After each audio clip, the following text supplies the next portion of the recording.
Users of English അല്ലെന്നുണ്ടെങ്കിൽ കേരളത്തിന് പിടിച്ചിരിക്കാൻ പറ്റത്തില്ല. എന്താണെന്ന് വെച്ചാൽ കേരളത്തിന് കിട്ടേണ്ടത് മുഴുവൻ ഇംഗ്ലീഷിലോ ഹിന്ദിയിലോ ചോദിച്ചാലേ കിട്ടുള്ളൂ. അപ്പൊ ഈ റെപ്രസെന്റേറ്റീവ് എന്ന് പറഞ്ഞ് നമ്മുടെ ഇവിടുന്ന് മിഡിൽ ലെവൽ പല ഡിപ്പാർട്ട്മെന്റ്സിൽ ഞാൻ കണ്ടിട്ടുണ്ട്.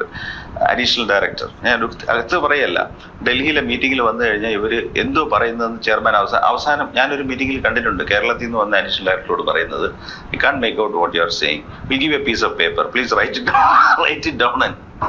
റെപ്രസെന്റേഷണൽ സ്കിൽസ് ഇല്ല, അഡ്വക്കസി സ്കിൽസ് ഇല്ല. അപ്പൊ ഇപ്പൊ വന്ന് അവര് പറയും സെക്രട്ടറി എങ്കിലും അയക്കണം, ഇല്ലെങ്കിൽ ഞങ്ങൾക്ക് വി കാൺ, ഹിന്ദി ഇല്ലല്ലോ എന്തായാലും. അപ്പൊ അതില്ല. രണ്ടാമത്തെ പ്രശ്നം ഹൈക്കോർട്ട്. ഗവൺമെന്റ് തിയേറ്റർ എന്ന് പറഞ്ഞാൽ എന്താ? ഗവൺമെന്റ് തിയേറ്റർ ഈ പബ്ലിക് പെറ്റീഷൻസിന് നമുക്ക് മലയാളത്തിൽ ആൻസർ കൊടുക്കാം, നിയമസഭയിൽ മലയാളത്തിൽ ആൻസർ കൊടുക്കാം. High court will take it only in English. അത് എഫക്റ്റീവ് അഫിഡവിറ്റ് ഫയൽ ചെയ്യത്തില്ല. ഇനി സുപ്രീം കോടതി suddenly not going to hear in Malayalam. ഗവൺമെന്റിന് എന്ത് നേടിയെടുക്കണമെങ്കിൽ ഈ ലാംഗ്വേജിനകത്ത് ലോജിക്കലും അനാലിസിസിലും പിടിച്ചെങ്കിലേ ഉള്ളൂ. ആ സ്കിൽസ് വീക്കൻഡ് ആയി, യാതൊരു സംശയമില്ല അക്കാര്യത്തിൽ. ഇവർ PSC എഴുതിയാണല്ലോ വരണം, KS ആയാലും your state service. The point is, ഞാൻ അതിശയോക്തി പറയുമല്ല, ഒരു page of error free draft ഒന്നും കിട്ടത്തില്ല. അപ്പോൾ all important correspondent secretary will have to engage himself, start dictating. അപ്പോൾ ഈ ലെവൽ ഓഫ് സ്കിൽ വെച്ചുകൊണ്ട് നമ്മളെ ആരും സീരിയസ് ആയിട്ട് എടുക്കൂല. നിയമസഭയിലൊക്കെ മലയാളമൊക്കെ എഴുതി അത് മലയാളത്തിൽ നമുക്ക് കൈകാര്യം ചെയ്തുകൊണ്ട് പോകാം. പക്ഷേ ലാംഗ്വേജ് രണ്ടാമത്തേതാണ്, I'm sorry to say, the very deleterious impact of the unions. അപ്പോൾ എന്താണെന്ന് വെച്ചാൽ, ഒരു സീറ്റിൽ ആര് വരണമെന്ന് തന്നെ യൂണിയൻ, ദിസ് ഇസ് നോട്ട്, ഇത് ഇന്ത്യയിൽ ഒരിടത്തും നടക്കില്ല.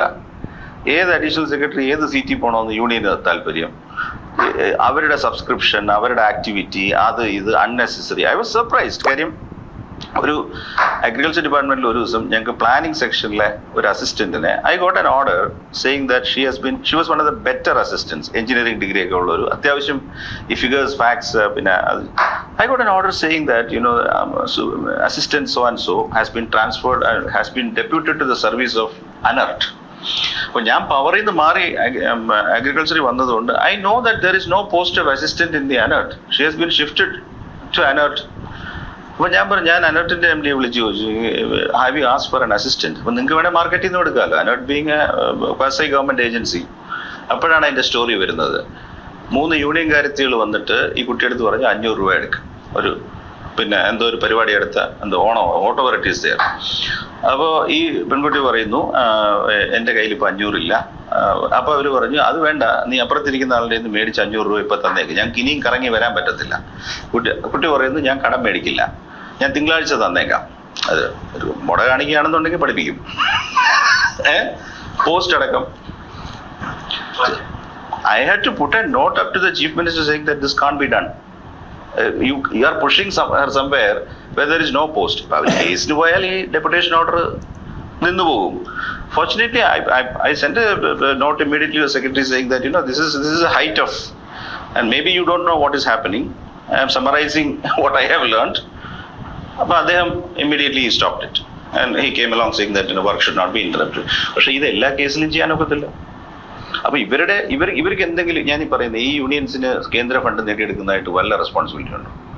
ദേ ആർ ഹാർഡ്ലി ബോതേർഡ്. അവർ കസേര വന്നിക്ക് കളിച്ചുകൊണ്ടിരിക്കുകയാണ്. സോ ഇപ്പം ഞാൻ സെക്രട്ടറി മാത്രം എഴുതാൻ പോരല്ലോ, ഈ കേസ് പ്രോസസ് ചെയ്യുന്ന ബ്രാഞ്ചസിലുള്ളവർക്ക് ഇനഫ് സ്റ്റേ കിട്ടണ്ടേ?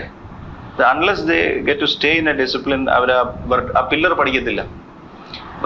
ഇതെല്ലാം ഒന്ന് ശരിയാക്കി എടുക്കണമെന്നുണ്ടെങ്കിൽ it will take quite a lot of effort, training, leadership.